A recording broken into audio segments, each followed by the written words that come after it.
रहे हैं freedom express. मैं हूं अंजरुल बारी। बिहार में चुनावी सरगर्मियां अपने आखिरी पड़ाव पर आ गई हैं। चीजें हुई हैं, कई तरह के परिवर्तन देखने को मिले।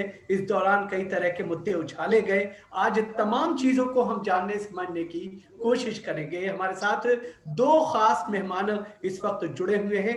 प्रोफेसर वीके त्रिपाठी साहब हैं, आईआईटी के पूर्व प्रोफेसर है दिल्ली से, वो हमारे साथ जुड़े हैं। आलोक कुमार जुड़े हुए हैं, हम उनका भी बहुत बहुत स्वागत करेंगे। इसके अलावा हमारे साथ अरुण कुमार जी वरिष्ठ पत्रकार हैं, वो भी हमारे साथ जुड़े हुए हैं, हम उनका भी बहुत बहुत स्वागत करते हैं। लेकिन आखिरी दिन यानी चुनाव थमने से पहले पूर्णिया की रैली में मुख्यमंत्री नीतीश कुमार ने एक बयान दिया। उन्होंने कहा कि ये हमारे लिए एक तरह से हमारे राजनीतिक करियर का ये आखिरी चुनाव होगा। इसके क्या मायने निकाले जाएं, इससे कुछ फायदा हो पाएगा या नहीं हो पाएगा, इन चीजों को भी हम समझने की कोशिश करेंगे। तो सबसे पहले चलते हैं हम आलोक जी के पास। आलोक जी, आपसे ही इस पूरे मरहले को अगर समझना चाहें, आप कैसे देख रहे हैं? जहां तक आप आखिरी चरण की बात की, ये करो या मरो का वक्त है। लोगों को पता चल चुका है कि पिछले दो चरण में क्या हुआ है। जी। तो बैलेंसिंग एक्ट दोनों हल्के से, आप जब महागठबंधन की बात करेंगे तो उनको भी लग रहा है ये जो 78 सीट है ये बहुत ही महत्वपूर्ण है, क्योंकि इसमें से, और खास करके कांग्रेस पार्टी के लिए, उसमें से आधा दर्जन सीटें कांग्रेस पार्टी जीत चुकी थी और सबसे बड़ा चंक उन्होंने 70 सीटें पे महागठबंधन उनके हवाले कराया। तो कांग्रेस के लिए बड़ा महत्वपूर्ण है ये चरण। और इसके अलावा जो भारतीय जनता पार्टी है, जिसको भारतीय जनता पार्टी कहा जाना चाहिए, और एनडीए का दूसरा हल्का जो जेडीयू का है, वो इस चरण को अपने हिसाब से ले रहा है। दोनों अलग अलग मैदान में उतरे हैं। आप रैली की बात कर रहे थे नीतीश कुमार की, उस रैली में कहीं बीजेपी का कोई झंडा तमगा नहीं दिख रहा था, वो अकेले वहां खड़े थे। और दूसरी तरफ जो केवटी और बाकी इलाके हैं जहां पर भारतीय जनता पार्टी लड़ रही है, वहां पर पूरे मैदान से जेडीयू का झंडा गायब है। तो ये जो आखिरी चरण की लड़ाई है, एक पोस्चरिंग की लड़ाई है। उस लड़ाई में अपने हिसाब से, जब एनडीए की हम बात करें, इन्होंने एक स्टैंड ले लिया है कि नीतीश कुमार जो अपनी ओर आकर्षित कर सकते हैं अल्पसंख्यकों का वोट, तो उनको फ्री छोड़ दिया गया है कि आप जाइए और उनको अपने अपने हल्के में लाइए। और इसी ढंग से जिन पर मुकाबला बीजेपी के सकता था, उसके लिए छोड़ दिया गया है, सिर्फ जाइए और भगवा के नाम पे वोट लेकर आइए। तो ये आखिरी चरण का चुनाव इसलिए बड़ा दिलचस्प है। उनके भी इस साथ जुड़े हुए हैं, उन्होंने तमाम चीजों को बड़े करीब, चूंकि कई तरह के मुद्दे उछाले गए हैं, हिंदू मुस्लिम भी करने की कोशिश की, आरसी भी आखिरी मुद्दे, यहां तक कि यह भी उभर करके सामने आ गया कि नीतीश कुछ कह रहे हैं, बीजेपी के नेता कुछ कहते हुए नजर आ रहे हैं। लेकिन ये जो आखिरी शब्द, एक तरह से आखिरी जुमला नीतीश कुमार ने ठीक कैंपेन के आखिरी समय में इस्तेमाल किया है, जिसमें उन्होंने कहा साफ तौर पे कि ये उनका आखिरी चुनाव है। इसे आप कैसे देखते हैं? सबसे बड़ी बात है कि अंतिम दिन, अंतिम कैंपेनिंग की रैली थी, उस समय में नीतीश कुमार ने ये अनाउंस किया है। इसमें बहुत अचरज नहीं होना चाहिए, क्योंकि अगले चुनाव तक नीतीश कुमार जी 74 साल के हो जाएंगे। तो उन्होंने अपने बारे में सादगी से एक बात लोगों को तक पहुंचा दी कि ये उनका अंतिम चुनाव होगा। क्योंकि बहुत से लोग पहले से भी कयास लगा रहे हैं, चुनाव शुरू होने के पहले से भी कयास लगाए जा रहे हैं कि ये नीतीश कुमार का हो सकता है कि अंतिम चुनाव हो।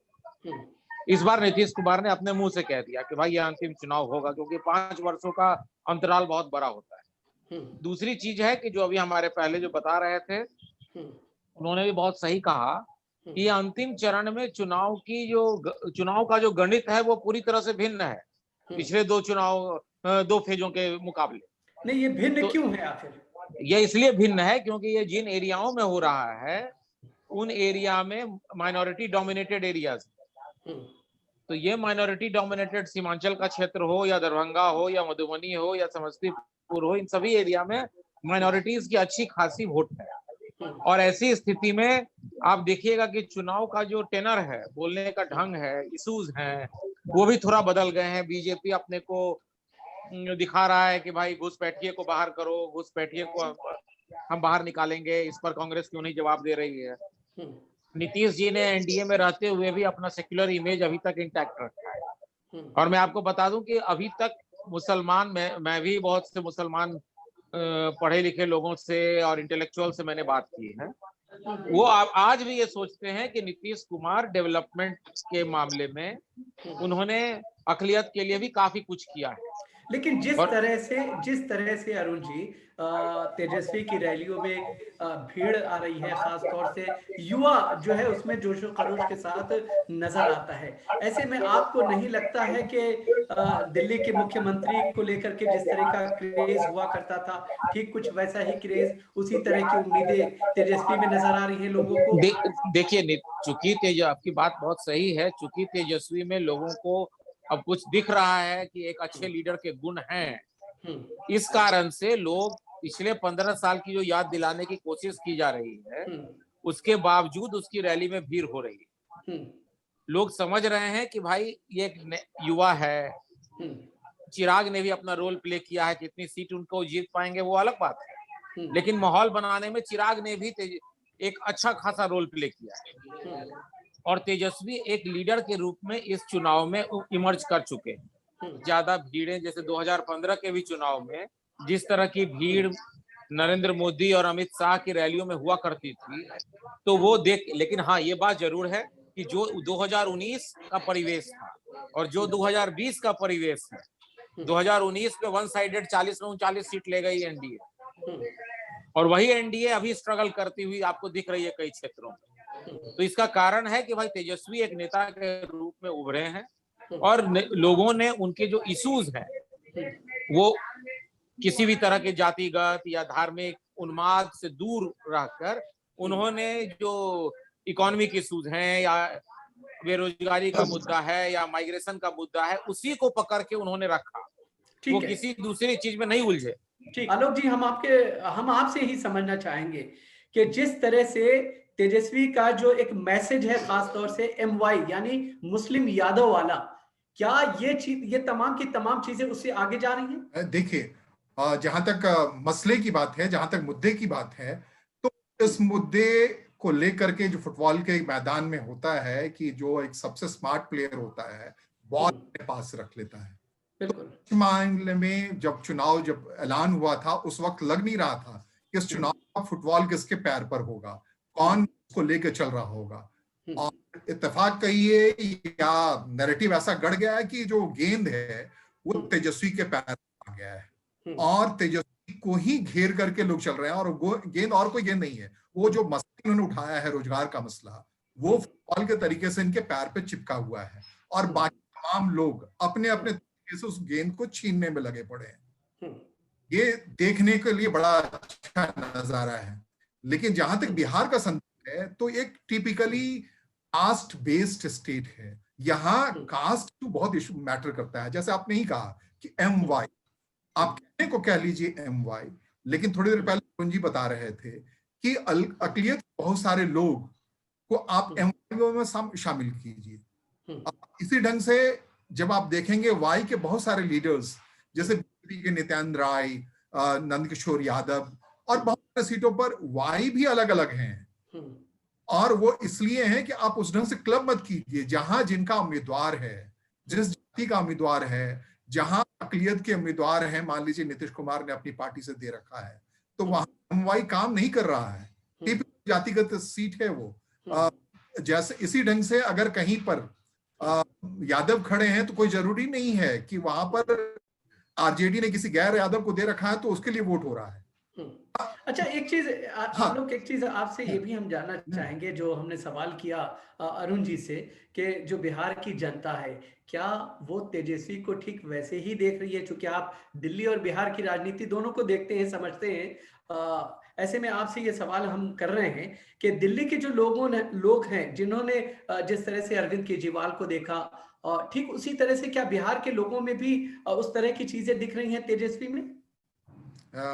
थोड़ा फिर मैं अरुण जी के संदर्भ में ही लूंगा। जैसा उन्होंने कहा कि ये तेजस्वी को हमेशा एक बैकग्राउंड में उसको कोई खड़ा है, केजरीवाल के बैकग्राउंड में कोई खड़ा नहीं था, एक नया एंट्रेंस था और उसके बारे में किसी को कोई पता नहीं था, और वो कह रहे थे उनके फेस वैल्यू पे लोग ले रहे थे। कोई और शुभ उस ढंग से नहीं हुआ करता है उनके पीछे। लेकिन यहाँ पर जहां तेजस्वी की बात है तो बहुत सारी बातें हैं जो कि इस चुनाव के ऐलान से पहले उसी एजेंडे पे चुनाव में उतरने की बात हो रही थी कि 15 साल वर्सेस 15 साल। तो 15 साल को तेजस्वी ने बड़े टैक्टफुली रोजगार पर ला करके उस 15 साल को भुलाने की कोशिश की है लोगों से। लेकिन जो पुराने मतदाता हैं, जो जानकार मतदाता हैं, वो उस शैडो में तेजस्वी को देख रहे हैं। ठीक है, ठीक है। हमारे साथ त्रिपाठी जी ठीक है, हमारे साथ त्रिपाठी जी चूंकि जुड़े हुए हैं।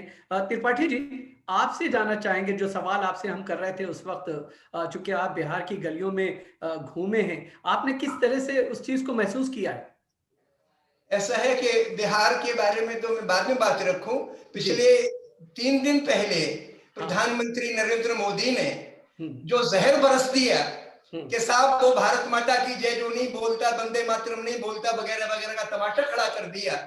आखिरी मोमेंट पे जिस दिन चल रहे थे चुनाव, उन्होंने जो जहर बरस दिया, मैं समझता हूं कि ये हिंदुस्तान के साथ बड़ा दगा किया उन्होंने। जनता उसका जवाब आएगी, ये अलग मसला है। मैं कहना ये चाहता हूं कि ये चीज हिंदुस्तान में पिछले 100 बरस से भारत माता की जय हो, चाहे वो भगवान राम का नारा हो, चाहे हर हर महादेव हो, चाहे अल्लाह अकबर हो, ये 2 तरीके से इस्तेमाल होता है। नहीं तो इसे चुनाव में आखिरी वक्त में आते आते ये कहने की जरूरत क्यों पड़ गई? क्या नरेंद्र मोदी को ये लग रहा है कि जमीन खिसक रही है?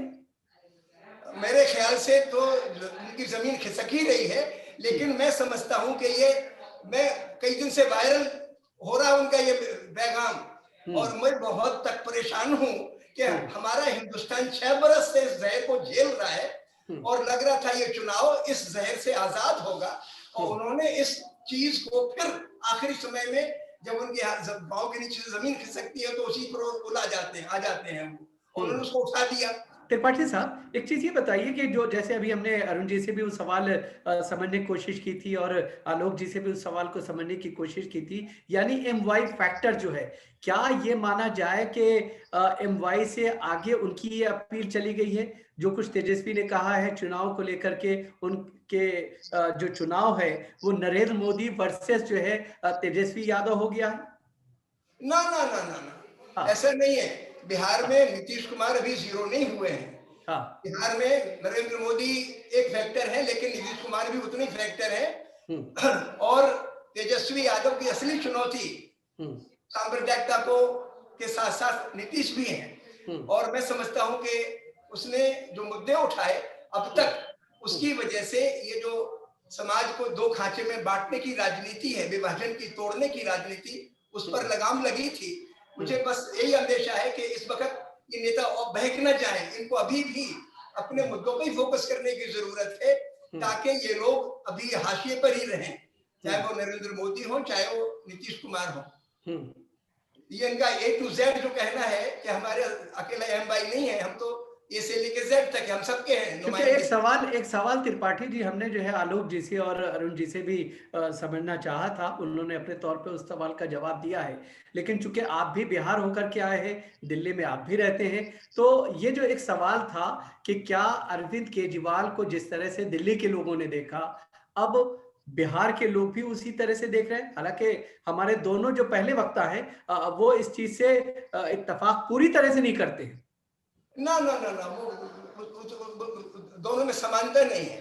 केजरीवाल का सपोर्ट बेस दिल्ली में अन्ना हजारे के आंदोलन से पैदा हुआ था, और हिंदुस्तान का जो उच्च वर्ग का समर्थन भी उनको हासिल था। और ये जो तेजस्वी यादव है, उच्च वर्ग में इतना समर्थन उनका नहीं है, उनका समर्थन यूथ में है और कमजोर तबकों में है। ये बुनियादी फर्क है। और इतना प्रचंड बहुमत जो इनको अभी मिला, क्या नाम, केजरीवाल को, इसकी मुझे उम्मीद नहीं है, लेकिन मुझे उम्मीद इतनी जरूर है कि बिहार का रुझान देख के कि अगर मुद्दों पे चुनाव जैसा अभी 2 फेज में चला, तीसरी फेज में भी चलेगा तो हुकूमत बदलेगी। आलोक जी, आप ही से यही चीज अगर हम समझना चाहें। जी क्या दोहराएंगे, सवाल क्या था? नहीं, हम ये जानना चाहते हैं, चूंकि अब चुनाव पूरी तरह से थम चुका है और जाहिर है कि शनिवार को मतदान होना है, तो अब बिहार की जो जनता है, चूंकि एक ये कहा जा सकता है कि ज्यादातर सीटों पे जो है चुनाव हो चुका है, अब जो भी होगा, जितनी भी सीटें बच रही हैं और उस पर जो मतदान हो रहा है वो एक तरह से पार्टियों के जीत के मार्जिन को दर्शाता है। सरकार बनाने के लिए उतनी सीटों पे चुनाव हो चुके हैं, अब जो लोगों का रुझान है आप उसे कैसे देख रहे हैं? देखिए, मैं शुरुआत में ही कहा था आपको कि, या दर्शकों को, कि ढंग से ये चुनाव है आखिरी चरण का, ये बीते 2 चरण के चुनाव से बिल्कुल अलग है। स्ट्रैटेजिस्ट ने जिस ढंग से तरीके अपनाए हैं, चुनाव को पे नहीं लेना चाहिए कभी भी, ये एक रणनीतिकार इसको गढ़ता है और उस हिसाब से चलता है। उस हिसाब से आप देखेंगे तो ये बिल्कुल अलग है। यहाँ अलग अलग हुए पड़े हैं, अलग अलग जगह अलग अलग खांचे में सेट हुए पड़े हैं, और ये स्थितियां बन रही है जहां, जैसा शुरू में मैंने कहा कि तेजस्वी के पैर पे एक फुटबॉल है जो बेरोजगारी के मसले को हल कर रहा है। वो कह रहा है कि मैं पहले सिग्नेचर से ही 10 लाख नौकरियां दूंगा। ये जो लगभग बिहार में चल गया है, जो ट्रेंड है उसको आकर्षित करने के लिए ये जुमला आप में पर्याप्त है, लेकिन वो बिल्कुल टिपिकली जातिगत स्टेट है, तो लोग इन सब के बावजूद भी अपनी जाति की बात लगातार करते हैं। तो उसको उस जाति के तरीके से, उस के तरीके से कैसे डेंट किया है, तो तमाम विरोधी उस काम में लगे पड़े हैं। आपने ओवैसी की बात की है, चूंकि हमारे साथ त्रिपाठी जी मौजूद हैं। त्रिपाठी जी, आपसे हम समझना चाहेंगे, क्योंकि ये जो आखिरी फेज है खासतौर से वो सीमांचल का इलाका है जहां पर मुस्लिम पॉपुलेशन बहुत बड़ी तादाद में है, जैसा कि पहले आलोक जी ने भी और अरुण जी ने भी साफ तौर पे ये बताया कि वहां पे मुद्दे जो है चेंज हो गए हैं पहुंच करके।